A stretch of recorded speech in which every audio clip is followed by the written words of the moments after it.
Sitting for 4 years right here. Let's get it. I ordered quite a bit of stuff for it. Breaking the bank just as I figured Grandma's truck is going to eat up everything. Well, let's get this 9812 out down to the shop. Got some new tires and wheels, hand-me-downs to go on this thing.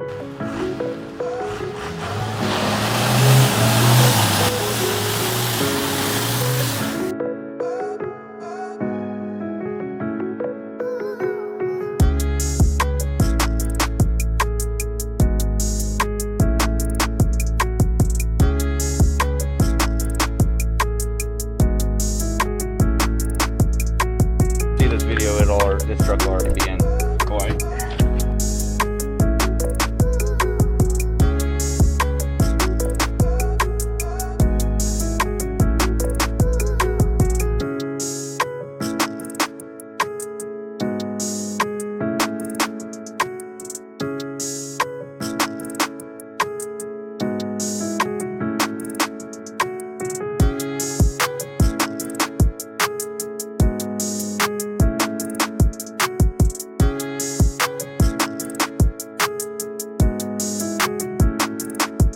Bolts came out of the front drive shaft, and well, she wadded up and busted the T-case.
Fellas, welcome back to the channel. Got a little bit of a break in the weather. It was completely covered in snow down here, which is weird for down at my house, kind of in the valley, but town snowed over.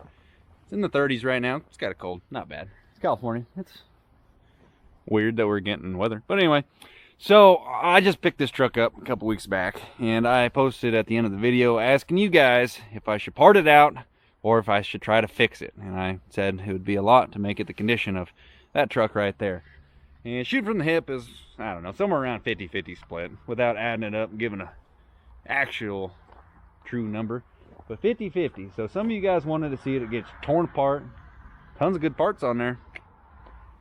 A lot of you guys are like me and just hate to see a good truck torn apart and never going back on the road. Give you guys a little history lesson. This is my grandma's truck. I'll show you guys the ins and outs on it a little bit. I'm going to say over 2 years of time spent restoring that thing, I got between 40 and 50 grand in it, you know, depending on, you know, trial and error on bad engine, good engine, going back and forth on a lot of stuff, 6-speed manual swap, drive shafts and all that stuff. A lot of effort went into that truck, and in the time of trying to find an engine for it, because when I got that truck it had a severe overheating issue, possible cracked head, I don't know, head gasket, me and my buddy Roland we got it running again. You know, it drove itself onto the trailer, but I spent quite a bit of effort trying to find just another engine to throw in it. And it was a lot easier just to find an engine that was already in a truck with a transmission and a complete package, because quite frankly, people ask more for just a 12 valve sitting on a bench that you can't just fire it up or nothing, than buy a whole truck that can living, driving, and go right up on the trailer. So in that time, I bought 3 or 4 parts trucks that I was going to tear apart and use for the engine and trans, but they were all pretty beat up trucks, but they'd been sitting for years. They had running, driving, engine, trans, and I just couldn't tear them apart. You know, I just wanted to see them back out on the road. So the green truck, you guys remember that? I put a lot of effort into that thing. Did like a... Thank you. UPS dropping some stuff off down there. So in that time with the green truck, you know, I just did a factory restoration on that thing, tried to make it look cool as I could, had a lot of extra parts, and without the, you know, YouTube realistically making some revenue on it, I might not have made any money on it. But all said and done, I put a truck back on the road. Same thing with the purple truck. Been sitting 5 to 6 years, 7 years, I don't remember. Now a guy owns it in Hawaii, is towing boats around. Follow him on Instagram. It's pretty neat to see that truck still out there and about doing. But every one of those trucks, they were ready to see the junkyard because they were just done with them. The owners said no more. And Grandma's truck here, when it had that big overheating issue, she went ahead and parked it out in the field in the middle of Nevada. Well, out in the dirt in Nevada. It's not really a field. It's not growing something, I guess. I don't know. But I tried for years to buy this thing off of her. She wouldn't turn loose of it. And then one year for Christmas, she sent me the title to it. So I thought, whoa. I was very ambitious. And like I said, spent 2 years restoring this thing and thousands of dollars and thousands of freaking hours, it felt like. But pretty much the interior is all brand new. New carpet, new door panels, got a new actual dash, not a cap. I couldn't buy the lower one. I think somebody's making them now. But I went ahead and deleted all the automatic stuff on it. It's got 305,000 miles on this truck. You see, I don't even have the automatic thing up there. I tried to do everything nice as I could. Got rid of that there. Even got a different cap for it. It's actually got the MV5600 that came out of my 04. That thing has about 315,000 miles on it. It still works perfectly fine. I didn't give it back as a core because I thought it was still good trans. It is. Factory Laramie leathers, you know, just trying to make this truck nice, comfortable. It's dirty because I actually do use this truck. I'm surprised that I do for the amount of effort I put into it, but I didn't want to see it just sitting around wasting. This thing does have a clean title on it. It's pre-smog, pre-California everything, so more reason to save it. Same thing with all the rest of those other trucks. I really like sticking it to California because they're just trying to put the kibosh on everything fun. This thing came factory with a tractor engine that takes 5 minutes to make it like way more powerful. Factory automatic, non-running engine. Well, running, but mixing oil and coolant. You don't like mixing those two things. It just doesn't do anything good for you. You end up parked on the side of the road. Got rid of that engine, did that whole shebang. I mean, you start thinking drive shafts alone. There's like $2,000 in drive shafts. Yeah, aluminum one, you know, fancy.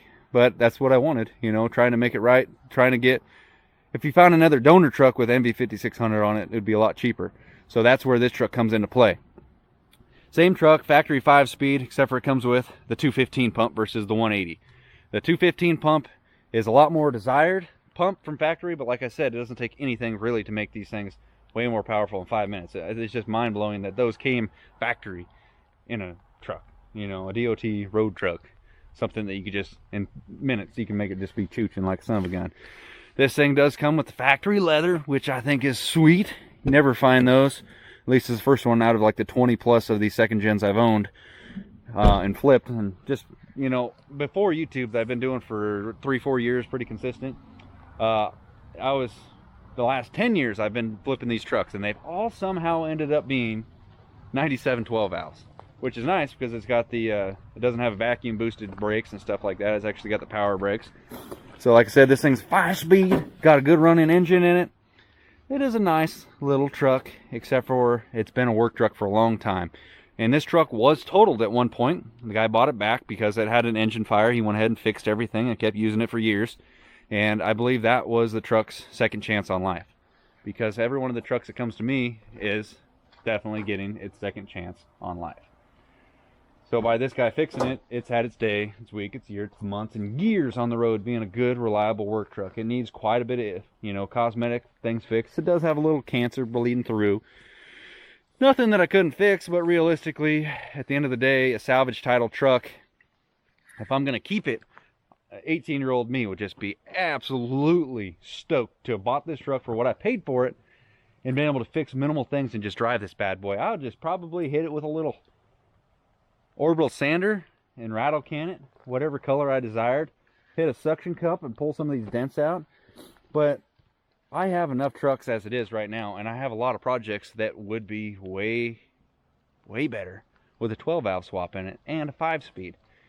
I bought this truck a couple weeks ago and ended up buying another car that is just something you guys won't even realistically have ever expected. You could try to comment below the car that I bought. Some of you will know what the car is, but the condition that it's in and what the car actually is, you won't, there's nobody that's going to guess it. I'll tell you that much. But this thing, trying to sell this truck with a salvage title, out of the 20-30 trucks that I've bought, flipped, sold, whatever, I've only had 2 with salvage titles. 197 12 valve I bought out of Nevada. Didn't say anything on the Nevada title about the salvage. Got it to California, salvage title. And you know, that kind of hurt the resale value a little bit because the guy had some wiggle room to talk it down based on it being a salvage title. Because even though if you fix the stuff, the title is still injured. You know, it just sucks. Fast forward to a truck I bought right before I got the dually. Ended up selling this truck to buy the dually. Was says a 0759 mega cab, full Laramie, everything. It had roof damage. Somebody had fixed it, put new skin on the roof. Very minimal of a procedure apparently. I don't know. I didn't do it. But that truck had a salvage title. And I could not sell that truck for the life of me because it had a salvage title. I ended up losing a couple bucks on that because I had to freaking repair the transmission and stuff. It was a nice truck, but at that point in my life I realized I needed a daily dually because it would just suit my needs so much better. So if I wanted to make this truck anything close to that truck, I would have to ask a pretty good price for it. And you know, this thing, it really does need a lot of work for me to be comfortable selling it to somebody. And like I said, salvage title, a lot of people will have to finance a truck because that's what I came into the problem is everybody needed to finance. And I personally, I've done a very good job of avoiding trying to finance stuff. And you know, I just pay for the stuff when I get it. And a lot of people aren't like that. I mean, you could realistically say that I couldn't imagine trying to ask for what I need out of grandma's. I'm never going to sell that thing, so don't even freaking ask. But to get it on this level, nobody would want to be able to finance that kind of a note. And you know, it just doesn't have a value to me as a salvage title. It's not something I want to fix because it's got that scar. And everything in this thing I can use. The engine and transmission is spoken for. The long wheelbase frame that's perfectly intact. It's going to go underneath that 66 so I don't have to stretch that frame. I'm going to double check some measurements, but that thing's already got a home. And to furthermore talk about pricing and stuff like this, you know, I try to find stuff before I need it. So I have this truck with so many parts that I need. Tons of stuff that I could have used on grandma's truck. You know, break it down a little bit, like the pedals. I paid, my buddy Too Tall gave me those pedals. But for my red truck, when I 6-speed swapped that, I think I paid around 300 bucks for the dang pedals.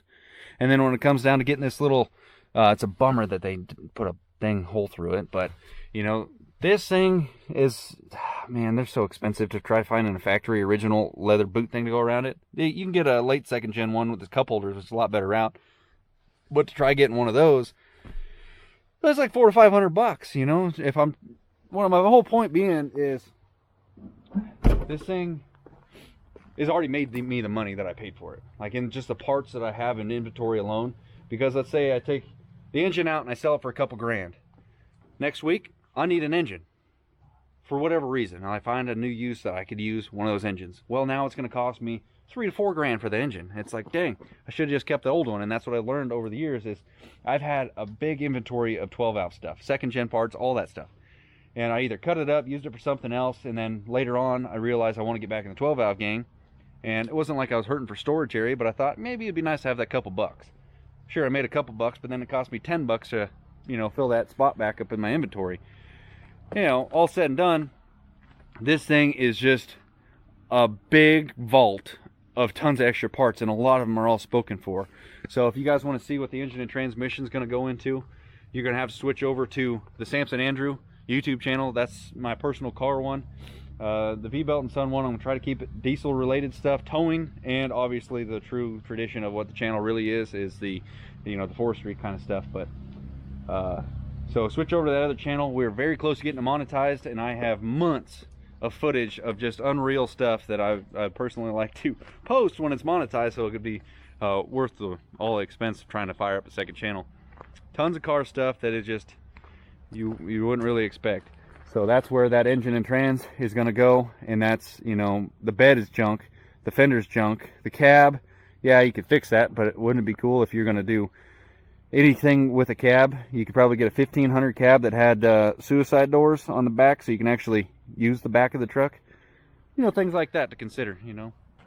I'm definitely one to hate tearing apart a truck and using it for parts, especially a living, breathing truck, but since it's got a salvage title, it's had its day. Its second chance on life has been already fulfilled, and as parts truck, it'll be the third. Some of them just have to die. That's the sad truth behind it, but tons of parts on this thing. I just noticed that mirror doesn't match that one. But anyway, I'm gonna hop in this thing. I'm gonna fire it up right now. It I don't know, it's in the 30s. Let's see how well this whole girl starts. It does have a grid heater on it. Somebody was mentioning that. And then I don't need to make a truck look as good as that one up there. I'm not trying to compete with my neighbors. Somebody mentioned that. It's like, I can't even see my neighbors. I don't know. But I just like to have, you know, nicer stuff when I can. I do make sacrifices. I've been driving the cowboy truck, which is probably, I don't know, it's a great truck. That's been my main squeeze daily work truck. And I mean, the paint's falling off on it. Ain't competing with no neighbor about that. That was flashing last time. I don't know what the that was the deal, but oh.